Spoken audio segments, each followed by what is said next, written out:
Hi friends, नमस्कार. समर्थ academy भंडारामध्ये आपल्या सर्वांचं हार्दिक स्वागत आहे. आज आपण या व्हिडिओमध्ये बॉम्बे हायकोर्ट याचा जे पिऊन हमाल वगैरेचा फॉर्म आहे तो कसा भरायचा याची पूर्ण माहिती पाहणार आहोत. म्हणून व्हिडिओ शेवटपर्यंत बघा, स्किप करू नका. जर चॅनलवर नवीन असाल तर अशा अपडेटसाठी चॅनलला सबस्क्राईब करा. त्याचबरोबर सोबतचा बेल आयकॉन दाबायला विसरू नका, जेणेकरून लवकरात लवकर नवीन अपडेट्स तुमच्या समोर येत राहतील. ही लिंक वगैरे किंवा इतर अपडेट्स आपलं टेलिग्राम चॅनल समर्थ अकॅडमी भंडारा इथं उपलब्ध आहे, ज्याची लिंक पिन कॉमेंटमध्ये आणि डिस्क्रिप्शन बॉक्समध्ये पण दिलेली आहे. तिथून तुम्ही टेलिग्राम चॅनल जॉईन करू शकता. चला व्हिडिओला सुरुवात करूयात. बघा, ही जे वेबसाईट आहे ही वेबसाईट असणारी ऑफिशियल वेबसाईट आपल्या असणाऱ्या टेलिग्राम चॅनलवर पण मी टाकलेली आहे. तर तुम्हाला या ठिकाणी या वेबसाईटवर आल्यानंतर तुम्हाला असे चार असणारे ऑप्शन दिसतील. इथं home, registration, find your registration ID आणि प्रिंट ऍप्लिकेशन.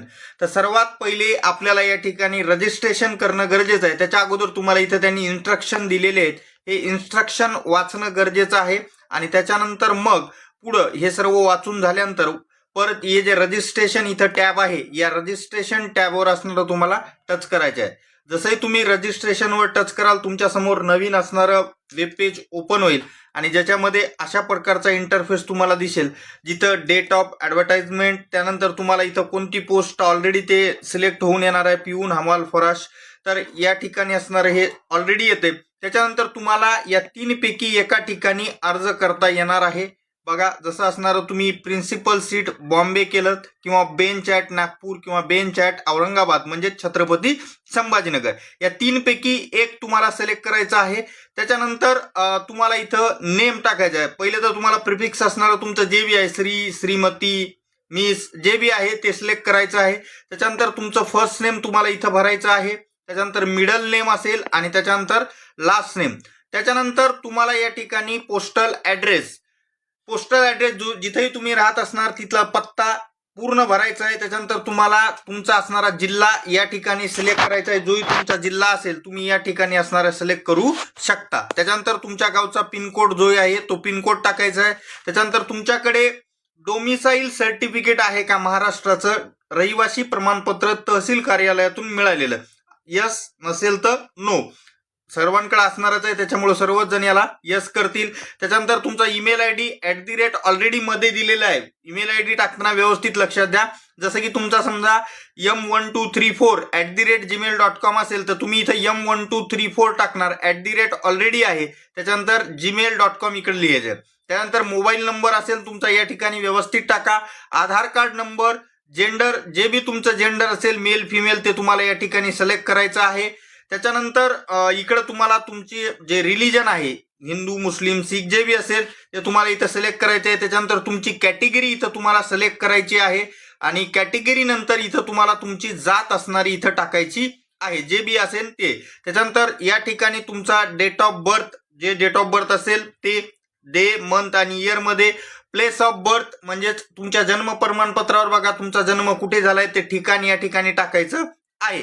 मॅरिटल स्टेटस मध्ये अनमॅरिड, मॅरिड जे बी असाल ते. आणि त्याच्यानंतर इथं विचारलेलं आहे whether candidate is deficiently abled person, म्हणजे दिव्यांग आहात का, असेल तर यस, नसेल तर नो.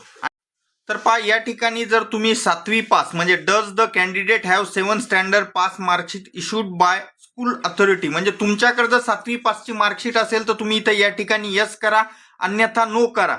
जर तुम्ही नो केलं तर या ठिकाणी ऑलरेडी तुमचे असणारे जे बी मार्क असतात म्हणजे 100 पैकी 50 आउट ऑफ हे फिक्स येते. पण जर तुम्ही या ठिकाणी यस केलात तर या ठिकाणी मात्र तुम्हाला तुमचा जे मार्क असतील ते स्वतः भरायचे आहेत, एकूण मार्क भरायचे आहेत, कधी पास झालात ते भरायचं आहे. आणि ज्याला माहित नसेल त्यांनी 10वी वरून पण काढू शकता. जसं उदाहरणादाखल एखाद्याची 10वी 2012 मध्ये झालेली असेल तर तो असणारा या ठिकाणी 3 वर्ष अगोदर 7वीला असेल म्हणजे 2009 त्यांना इथं टाकायचे. ज्याची 2021ला झाले त्यांना 2018 टाकायचे. त्याच्यानंतर जे मार्क असतील ते मार्क वगैरे असणारे जर असेल तर यस करा, इथं नसेल तर इथं तुम्ही नो करून असणाऱ्या ऑटोमॅटिकली तुम्ही इथं पाहू शकता 100 पैकी 50. त्याच्यानंतर इथं तुम्हाला तुमच्या स्कूलचं नाव टाकायचं आहे. त्याच्यानंतर मार्क वगैरे ऑटोमॅटिक येतात. वर्ष तर तुम्हाला मी ऑलरेडी सांगितलंय. त्याच्यानंतर तुम्हाला इथं ऍड करायचं आहे. काय ऍड करायचं आहे, इथं ऍड केल्यानंतर तुमच्या समोर एक नवीन या ठिकाणी तुम्ही पाहू शकता एक रो ऍड होईल आणि त्याच्यामध्ये तुम्हाला असणारं SSC असणारा भरायचं आहे. मग तुमचं स्कूल बोर्ड जे बी आहे ते, त्याच्यानंतर तुम्ही कधी पास झाला 10वी ते, त्याच्यानंतर या ठिकाणी तुमचे असणारे एकूण मार्क तुम्ही घेतलेले आणि तुम्ही एकूण किती मार्क होते ते, जसं उदाहरणार्थ बेस्ट ऑफ 5 असेल तर 500 पैकी किती होते ते, आणि मग पर्सेंटेज ऑटोमॅटिक असणार इथे येतील. आणि इथं तुम्हाला क्लास असणारा सिलेक्ट करायचा आहे, फर्स्ट सेकंड थर्ड. ते कसा करायचा ते तुमच्या असणाऱ्या मार्कशीटवर पाहून, तुमची टक्केवारी पाहून, जसं उदाहरण दाखल 60% खाली आणि 35% वर असतील, 45% वर, तर तुम्ही सेकंड मध्ये येणार. 60च्या वर गेले तर फर्स्ट असणार करून टाकायचं आहे. त्याच्यानंतर तुमच्याकडे अजून जर समजा क्वालिफिकेशन असेल 12वी, तर परत इथं तुम्हाला ऍड करायचं आहे.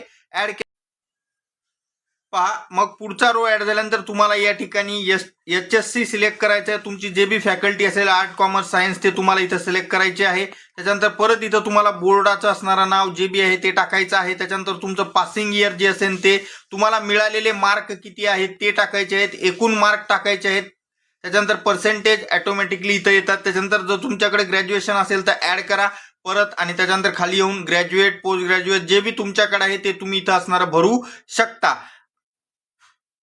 त्यानंतर स्पेशल स्किल मध्ये तुम्हाला जर काही असेल तर यस करायचं आहे, आणि त्याच्यानंतर इथे तुम्हाला त्याची डिटेल द्यायची आहे. त्यानंतर तुम्हाला कोणकोणत्या लँग्वेज येतात, मराठी, रीड राईट स्पीक म्हणजे लिहिता वाचता आणि बोलता येते, हिंदी लिहिता वाचता बोलता येते, इंग्लिश म्हणजे लिहिता वाचता बोलता येत असेल तर 3 याला टिक करा, फक्त लिहिता वाचता येत असेल तर फक्त 2 याला टिक करा.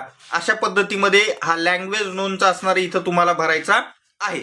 त्याच्यानंतर पुढे जर बघायला गेलं, does candidate work in any government employ exchange, तर नाही, तर पुढे बघा, does candidate work in any government department असेल तर यस, नसेल तर नो ऑलरेडी आले. Whether candidate has enrolled in his name at employment exchange, तुम्ही रोजगार महास्वयंवर नोंदणी केलेली आहे का, असेल तर यस करा. यस केल्यानंतर या ठिकाणी इथं तुम्हाला त्याचा रजिस्ट्रेशन नंबर वगैरे असतो, कधी रजिस्ट्रेशन केलंय त्याची डेट आणि तुमचा जिल्हा. आणि ज्यांनी केलेलं नसेल हे एम्प्लॉयमेंट एक्सचेंज मध्ये रजिस्ट्रेशन त्यांनी करून घ्या, कारण बऱ्यापैकी फायदा याचा होऊ शकतो नंतर. त्याच्यानंतर तुमच्या विरुद्ध कुठं केस आहे का, तुम्ही कन्व्हिक्ट झालेला आहात का, ही सी इज फेसिंग डिसिप्लिनरी आणि डिपार्टमेंटल इन्क्वायरी असेल तर. त्याच्यानंतर तुम्हाला MPSC UPSC किंवा कोर्टाने डिबरेट केलेला आहे का.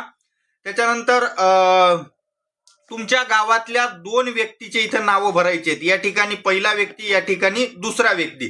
तर या ठिकाणी मी तुम्हाला 2 व्यक्ती सांगतो, प्रत्येकाच्या गावात हे असतात तर त्यांचेच नावं भरायचे. तर इथं असणारं पहिलं नाव तुमच्या गावाच्या सरपंच जे असतील त्यांचं नाव भरा. इथं त्यांचं नाव, त्याच्यानंतर डेजिग्नेशन किंवा ऑक्युपेशन मध्ये सरपंच, सेल नंबर टाका, ऍड्रेस तुमच्या गावचाच असेल. दुसरं नाव या ठिकाणी तुमच्या गावच्या पोलीस पाटलाचं टाका, तर पोलीस पाटलाचं नाव टाका. त्याच्यानंतर इथं त्यांचं designation police patil, cell number म्हणजे मोबाईल नंबर आणि ऍड्रेस परत तुमच्या गावचा असेल.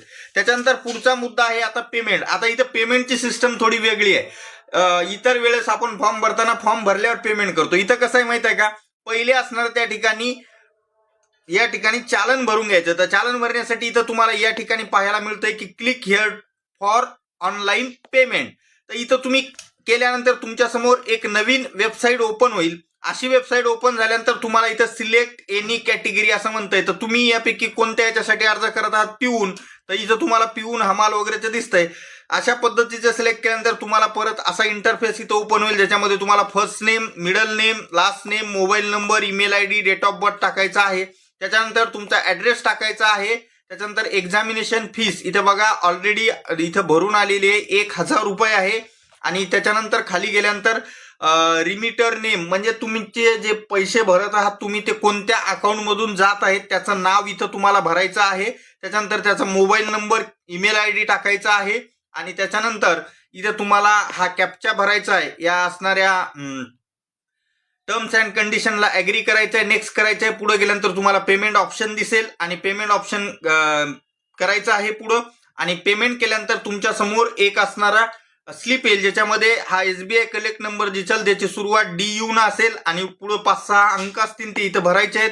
त्याच्यानंतर तुम्ही पेमेंट केलेली डेट सर्व इथे भरायचं आहे. त्याच्यानंतर तुमचा फोटो, इथं फोटो अपलोड करताना बघा यांनी साईज जे ठेवलेली आहे ती साईज अशी काही दिलेली नाही, पण 100 KBच्या आतमधली असणारी असावी. सिग्नेचरचं पण तसंच आहे. त्याच्यानंतर सिक्युरिटी कोड भरायचा आहे आणि त्याच्यानंतर आय ॲग्री आणि त्याच्यानंतर तुमच्या समोर प्रिव्ह्यू असेल तर प्रिव्ह्यू घ्यायचा आहे आणि व्यवस्थित आहे का पाहायचंय आणि नंतर सबमिट करायचं आहे. तर अशा पद्धतीमध्ये बॉम्बे हायकोर्टचा पिऊन हमालचा याचा असणारा फॉर्म तुम्हाला तुमच्या मोबाईलवरून पण भरता येतो. तर अशा पद्धतीत आपण सर्व माहिती याची पाहिलेली आहे. व्हिडिओ आवडल्यास लाईक करा, चॅनलला सबस्क्राईब करा, त्याचबरोबर सोबतचा बेल आयकॉन दाबा, जेणेकरून लवकरात लवकर नवीन अपडेट्स येत राहतील. ही वेबसाईट बॉम्बे हायकोर्टची जी वेबसाईट आहे ही असणारी आपले टेलिग्राम चॅनल, त्याचबरोबर या व्हिडिओच्या डिस्क्रिप्शन बॉक्समध्ये पण तुम्हाला पाहायला मिळेल. भेटूयात पुढच्या व्हिडिओमध्ये. जाता जाता सबस्क्राईब बटनावर मारा. धन्यवाद. Take care.